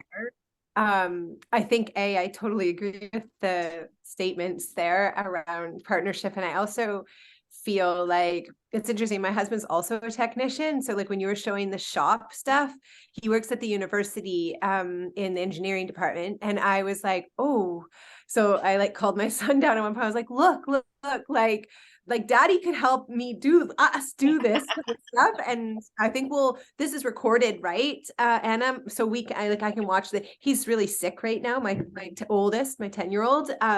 So his birthday party was supposed to be tonight with his buds, but we postponed. So one of my questions is like, I have these old, they're my belly mold casts into a belly bowl. I don't know if you can see it. It's got plant coming out of it. Yeah. You can see it there now better. Yeah. So I've got two of them, and I actually had the original, like, what is it called when they make the paper mache of it forever in my greenhouse. And I think like last year I finally got rid of it. And it was actually from my 10-year-old one.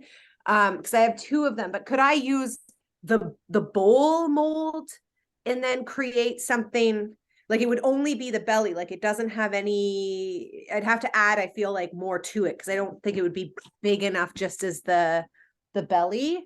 But do you know, like, would I be able to use that as the base and then create something? Yeah. You think that's cool? Yeah. Yeah. It's what material is it in right now? Like it's like pottery, so like whatever, like clay, and then glazed. Is it fire? So it's fired clay? Yeah. Okay. Yeah. So yeah, you could take that and I mean, it depends on what that design is, but I think that if you know what the bees need, like the space that they need and the food that they need and the material that they're okay with, and you give them the essentials, that they are survivors and they will do their own thing as long as you are respectful of kind of those fundamentals of a hive. The hive doesn't need to be square. The hive doesn't need to be a log. The hive doesn't need to be whatever. It can be whatever you make. But I think the important part is the essential amenities. So protection from the elements, the space, and making sure that there's enough food and nourishment for them. And then just let them do their thing. Like you were talking and you were wondering in the beginning, like, how long can I leave them in the hives? Do I have to do a hive check? Do I have all of that? What I've come to do, I got my girlfriend Amy involved in beekeeping, and now she's like an avid beekeeper as well. And so we get to keep our bees together, which is fun. We'll go to her house and then she comes to my house. We check the hives. But the difference she's an engineer. She works for Apple. So she's very much pragmatic. Like, we have to do it this way, and she has her square frames and we have to go through and check all of them. Whereas when she comes over to my house to do a hive check, we just sit out in front of the hive and watch. Like, rarely do I go into my hives if I can. Like, I can't really. I can just do these external checks to make sure that everything is going well. And I can notice, because I had that camera, I could notice that the bee population inside had dropped. So I was like, oh, they were really good a few weeks ago. Oh, they probably swarmed. They're kind of listless and I'm not seeing any pollen going in. That means that maybe there's probably lack of a queen, or the queen is not healthy. So I requeened.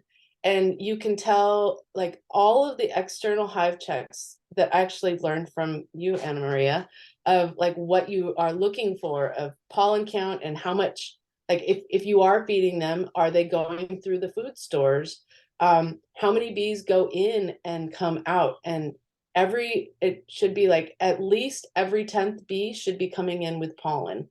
And if that's the case, then there's probably a queen that is doing okay in there. So those external hive checks are, I think, I think are more important to do than anything than going into the hive every 3 weeks, because every time you go into the hive, it disrupts everything. And they're not happy. They don't like to have their uterus you know, probed. They don't like to have that womb taken apart. No kidding. I don't either.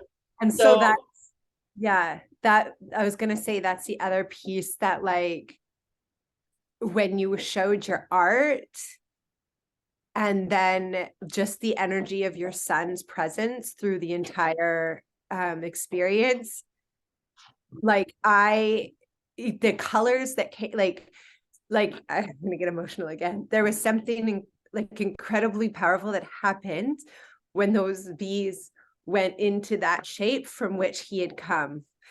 And I can't express, like, I can't put words to it, but there's something really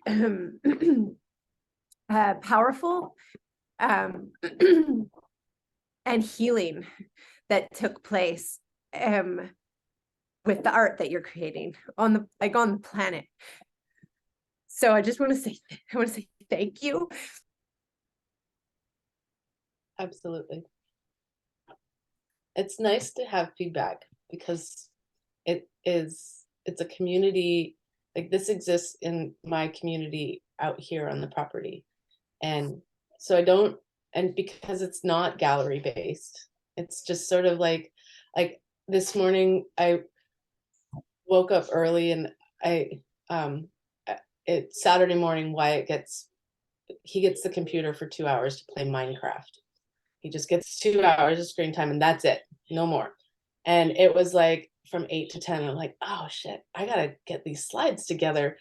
And so I just did it through iPhoto, but it was a really good practice to be able to get all of these together to be able to explain to you guys, because I hadn't put it all together for anybody before.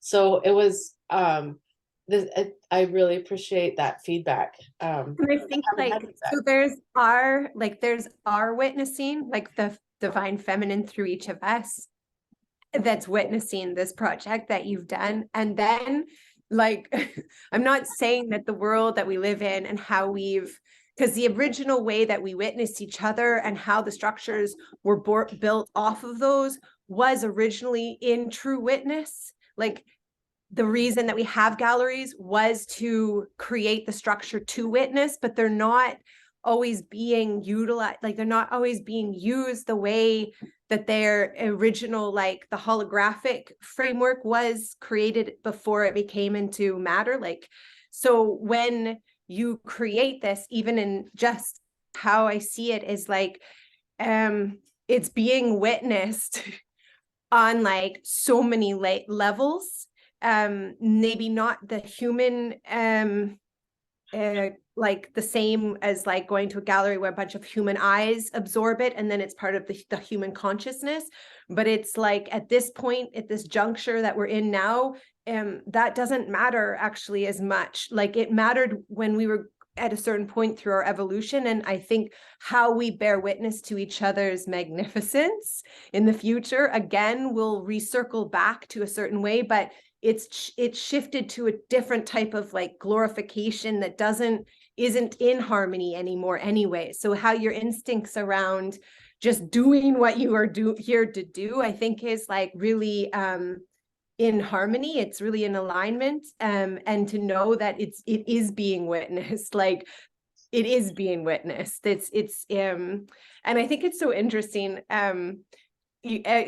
People keep mentioning this witchy thing, and like it's like I feel like I don't know if that's like a common thing more in the States or it just maybe in general, but like it's very interesting how like I think it is a reclamation in a sense to say, but like I love the acronym like witch, like woman in total control of herself, you know, like this, like the letters of which mean the meaning behind that I think is super powerful. And what we're doing isn't necessarily like, I'm not saying we're not witches, but it comes from something even more ancient than that. It was like what we were it originally was our experience was this creation, like creator beings and working with matter and minerals and material and matter to create. This was like the human experience. And so it's interesting because we kind of like, I think we say witches because it's connected to earth and the history that we understand and what happened to us as women with this knowledge was, you know, so destructive, like anti this knowledge to be destroyed. And the witches were one of the women with this knowledge was one of the first to be targeted. But it's just interesting. I just found that interesting how so many like I think all three people here like said it, like that. And also I bet you're all really loving that you live in California and such right now, because I'm in Canada and I'm making a fire. Look at me, I'm like so hot. It's so hot. I know. It's like cold here. But I just want to, Jewel, I just want to add a little thing to what you said. The reason why that word came out, because I felt like Cassandra is such a, like, that witch energy. Like, you're listening to something divine that's telling you something, and you're going ahead and you're doing it, no matter even they think this is weird or people are gonna think, you still do it. You still do it because the world needs that stuff to be seen, and those are the real artists. They, like, you see that they just channel whatever and they apply it, like the Michelangelos of the world, like, you know, the real artists. They don't give a fuck what everybody else thinks about them, and that's that power of owning who you are. Like, it might not make sense, but it needs to be done, and people need to see it, just like Cassandra's work. I don't know, I feel like your work could be healing for women who have lost babies or want to get pregnant, or like women that need to connect with their womb. I don't know, it just feels like it's an incredibly healing thing to have for people in their rooms, in their bedrooms. And you bedrooms keeps coming up for you, like your art is in the bedroom. I feel like I almost see this like piece of art, it even small, or like kind of like a statue, like a deity, you know, in people's room, who are struggling to even have babies, or you know, who have like they can't keep pregnancy, or I don't know. Just, I just want to tell you this, if that makes any sense. Yeah, absolutely. It's Or I was going to add that too, even celebrating the life that does come through, like the bees kind of are celebrating Wyatt through going into that space that he entered through. Like there's almost like it's both, like could be healing for the loss and also healing for the new energy that's entering, that is here. Like watching how your son was engaged with this project, like he's here for a reason, like he is on course, you know what I mean? Like there is, and that I'm sure that part of, without you even being aware of it, part of what you've done and how what he's witnessed and what he's participated in has been calibrating for him, like that keeps him evolving in his like full capacity. And on that note, Anna Maria, you said before, Lena, here, where's your bone? Just a second. Speaking of being a mother, this is like a fairly new member of our family, but it's like this sometimes we see it as like I don't know to explain, like where the trajectory that we're on, then we get we have to like put it aside to raise the young, or to tend to this or tend to that, which has always been the role of the way of the feminine. But often I think what we're missing is that like it's actually part of that process. Like it's this essential component that the children are actually to be integrated in. And Anna Maria, there's no doubt in my mind that your children are here to assist in your creations, right? So it's this yeah, it's sort of this like interesting as our awareness, like how you're saying, so much more comes from observation. And the more that we observe, the more that we're like, that will come to light. Like it'll come to light almost organically. Yeah, no, I might have to get it better about. Anyway, I'm gonna pause me because we're I'm talking a lot and the dog's. Yeah, I keep coming back to thank you, Joel, for reminding me that the children, our creations are to be integrated. And I think I sometimes get in this space of like, maybe in the maiden mindset that I once had was like, creativity and creation is like something that I need to be isolated and like the witch in the mountain, like the old crone, the old hag, like let me be in my space so that I can put forth into the world. And it is a new understanding. I mean, I'm still a fairly young mother, right? I'm in year 4, but what I'm tying together for you, Cassandra, is when you were mentioning how, you know, you're a professor and you're mentioning that you're doing these farming related things on your property and it's like piquing interest in the other people. It reminds me that our presence and the work that we've been called to do and have committed our lives to in this realm is the actual healing. Just like myself, like I don't have to isolate myself in the mountain to be a creative and to provide healing, but that my presence as a farmer, the work that I'm doing as a beekeeper, as a teacher, is like the actual healing that is being offered and radiating outward, right? And for us also to not be like modest about the work that we're doing, not necessarily like modest, but to also like share actively the work that we're doing, because it is so impactful. And it looks like offering people a dozen of eggs, offering a jar of honey, opening these conversations so that we can, you know, ignite that remembering in others. And I always am reminded by the women who have taken this course over the years are the ones who are truly called to be out in the world to initiate change and to initiate healing. And for us to walk this path, like, yes, by us being who we are is that healing, but also we're called to share and we're called to put things out into the world so that we can help others remember. What was the other thing I wanted to say? And I'm also, this juxtaposition really of like all of us having these modern day careers, you know, like when I was also teaching as a professor at the college, but living on a farm and like being very rural, this like juxtaposition that a lot of us are in of like modern day structures of like professionalism and work, and then like this agrarian living and lifestyle that we're trying to return to. Like my husband and I are still trying to make the full leap into saying goodbye to all the modern day professional opportunities, consulting work that we're still doing and things like that, and taking on like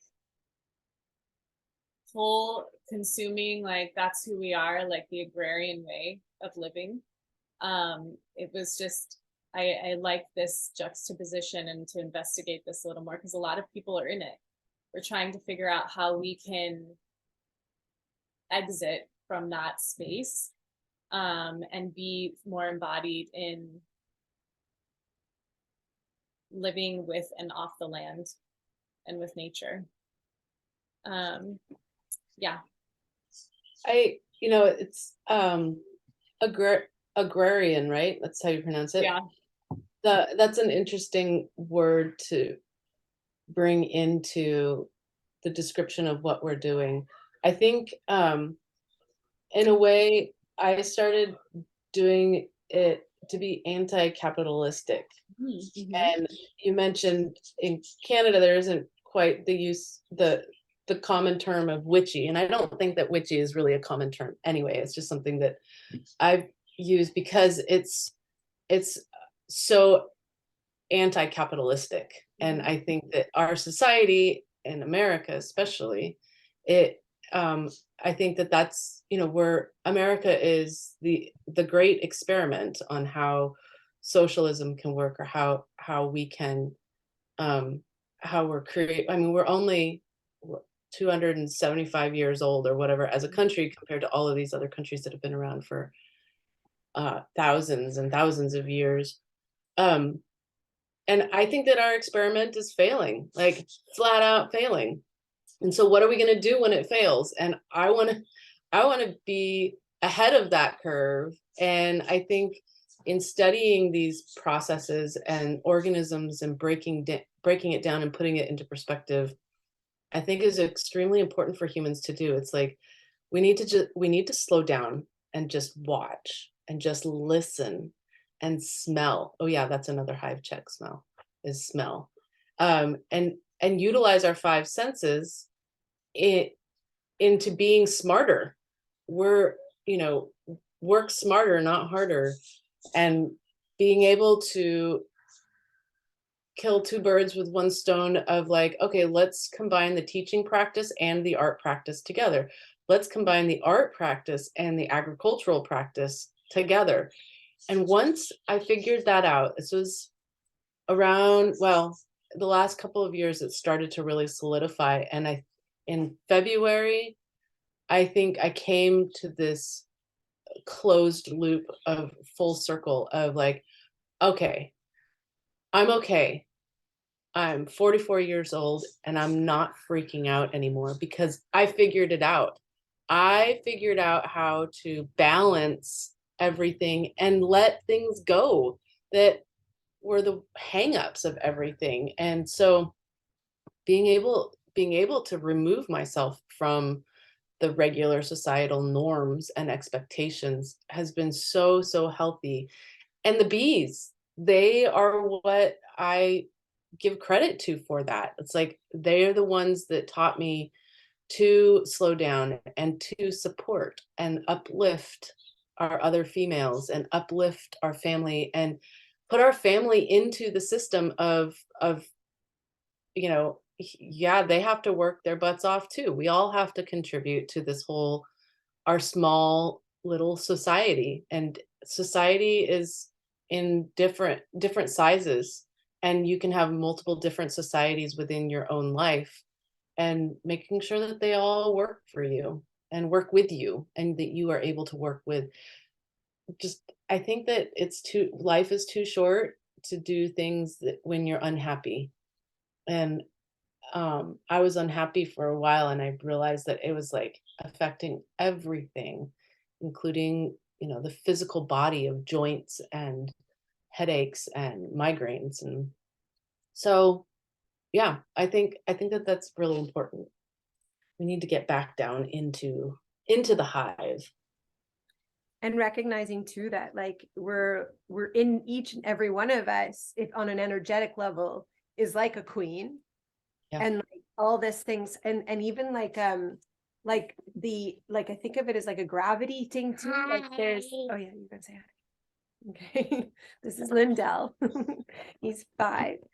But like it's like all these it's like we're the sun, right? Everything orbits around, and so like all the planets and everything, it's like if we're off, then it trickles out into physically, because it's like I see it again from the holographic, like energetic holographic realm first. So then our body is actually an embodied physical representation of the energetic realm, and then everything that we nourish and nurture that's connected to us.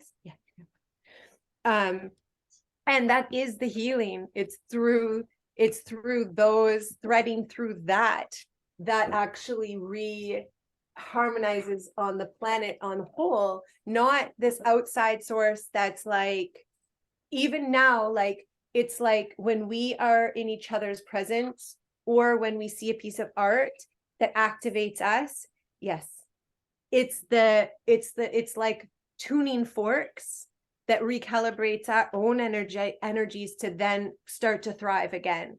So it's not a dependency system that was created here, where everything is like, we're like you said, like the capitalist system. There's lots of systems. It hasn't always been capitalist. It's been even thousands of years. There's been similar systems that call different names. That's a dependency system that's not being fueled from within each and every member. And that's what we used to understand even before, was like how to raise the children in their, to become their full expression of their self.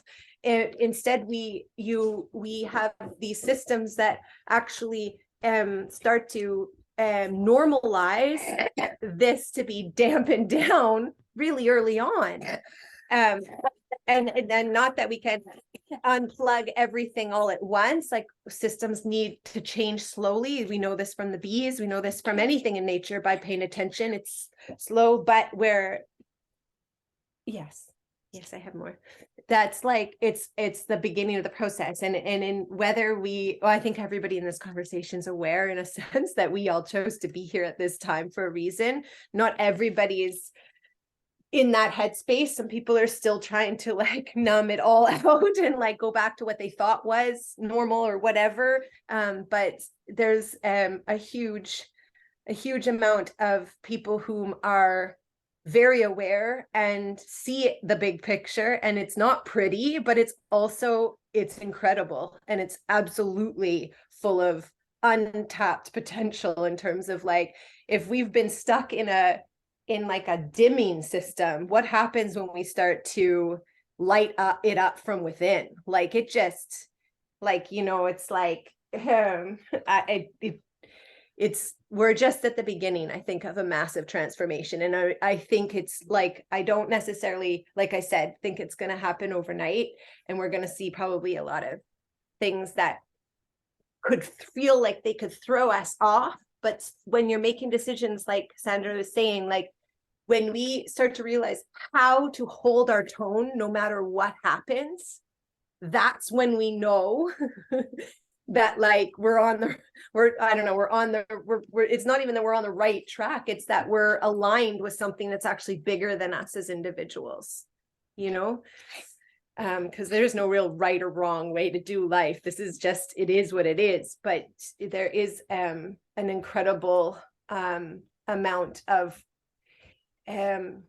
I don't know, like change that takes place when we actually get out of our ego, get out of our own way, get our ego out of our own way. And I don't mean ego in a mean way, but in just how it distorts, and we just become more like it's not about us as individuals. It's about something much bigger. And yeah, that's okay. That's all I was gonna say. Thank you. Oh, and I write children's books that are called Listening to Our Nature. On that note, because when you said that, we need to listen, like you were saying, watch and then listen, and yeah, it's yeah, cool. Very cool. Well, I just want to thank you again for being here. Is there any final thoughts before we close our session?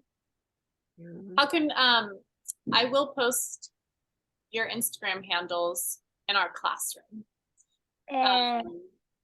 Is it okay if we share your email as well, in case folks want to reach out to you directly? Yeah, that's fine. I've Instagram would probably be the best way to get a hold of me if you're wanting. Well, I mean, if you have a question immediately. I tend to not email very much.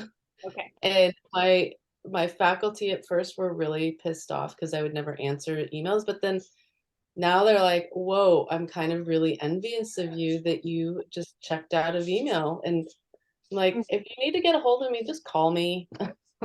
Let's just sit down and have a beer. I don't need to do all the other stuff. I was So, just gonna tell you the same thing. I when you asked for my email, I put it on the chat, but I am not. I do the same thing as you. I don't do emails, but I did leave my phone number there, and Instagram is the best way to get a hold of me. okay, perfect. I'm not seeing it in the chat. Yeah, me either. Weird. Did you reply to just one or to everybody? Oh, I think Safad replied to everyone. It just came through to me. I think it's a direct message to Anna Maria, so I didn't know because I'm not really good at Zoom. It's okay. I'll post it. I'll do it right now. Yeah, thank you. Yeah, it's funny getting away from technology. We can still survive. Yeah.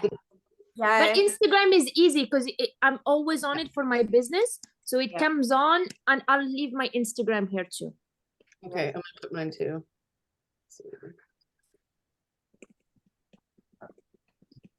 Okay. Yeah, if we could connect that way, that'd be so good. Yeah. Kelly? Okay. Okay, now I have to write it down. I can also I can text message you all of it. Okay. Yeah, like you just sent a message out on Insta even, Okay, and cool. each Yeah. click others. can And it's connect really with nice everybody. to watch what people like to be in contact that way. It's our community. Mm, yeah, and like you said, eventually, or you didn't say eventually we won't have it. I see eventually we won't, but at this moment, it's very supportive for how each of us are like in our like little cocoons, and we're tending to the immediate. And then I do feel that eventually we are going to be connected, but it won't be the way that we are currently. Like we'll be more aware of it, but it won't be the way that currently it's tagged to technology. Yeah. Yeah. Cool. Thank you, beautiful, beautiful people that you are, for being here today. Thank you, Cassandra, for spending the morning with us. Deep gratitude to you for the work that you are sharing with the world. And we look forward to seeing you soon. Thanks for giving me the space. This is really wonderful. A pleasure. Thank you so much for coming. All right. We are going to close out our gathering for today. I have some materials to post for all of you in the classroom. Will be coming this week. And I also owe you a class, a recording for the second recording from May. So I will get on that. And feel free to reach out. Yes. Maria, is that like something you'd rather pre-record, or would you rather like do it a different way, like add at the end and do it in person, or is there a preference? I might actually, thank you for bringing that up. I might actually tag it into our next session. So thank you for reminding me that there's that option. Yeah. Yeah, that feels way more manageable. Yeah. All is possible. All is possible. Okay. I love you all. Thank you so much. Enjoy your weekend. And Jewel, feel free to reach out to me with more questions about your nuke. Yeah, my baby's out there. I'm gonna go sit with them. Cold. Okay. They'll be just fine. It'll be Okay. Bye. Bye. It's actually going. I want to see.